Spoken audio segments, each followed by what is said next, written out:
नमस्कार मैत्रिणींनो, श्री स्वामी समर्थ. जय जय स्वामी समर्थ. आपल्या प्रमिलाज वर्ड या चॅनलमध्ये आपले स्वागत आहे. मकर संक्रांत हा सण सर्वांचा आवडता सण आहे.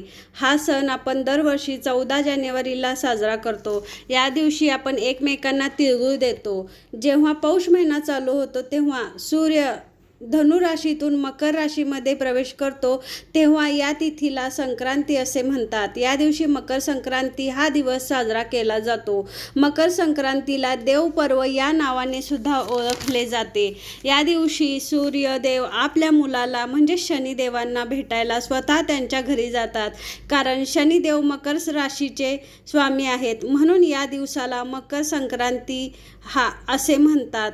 या दिवशी मकर संक्रांती हा दिवस साजरा केला जातो. या दिवशी काय करतात तर या दिवशी सगळ्यात महत्त्वाचं झाडू आणला जातो. या दिवशी झाडू आणल्याने लक्ष्मी देवीचा वास आपल्या घरात राहतो.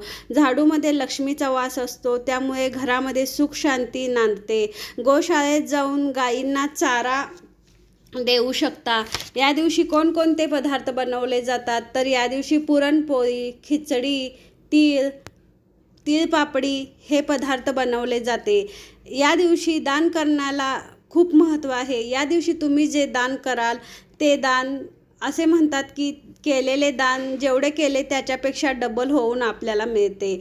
या दिवशी स्नान करताना आंघोळीच्या पाण्यात थोडेसे तेल घालावे, किंवा ते तेल आपल्याकडे नसेल तर थोडेसे तीळ घालावेत. त्यामुळे आपल्या शरीरात जी निगेटिव्हिटी निर्माण झालेली असते ती निघून जाते. या दिवशी स्नान करण्याचा मुहूर्त सकाळी 7:04 ते सकाळी 9:04 आहे. आंघोळीचा हा पुण्यकाळ आहे. या दिवशी काय वर्ज्य करतात तर या दिवशी तामसिक भोजन, मसालेदार भोजन वर्ज्य करतात. या दिवशी खिचडी बनवतात. गुजरातमध्ये तर या दिवशी पतंग उडवण्याची सर्वांना संक्रांतीच्या हार्दिक शुभेच्छा. तिळगुळ घ्या, गोड गोड बोला आणि चॅनलला सबस्क्राईब करा, व्हिडिओला लाईक करा आणि व्हिडिओ शेअर करा.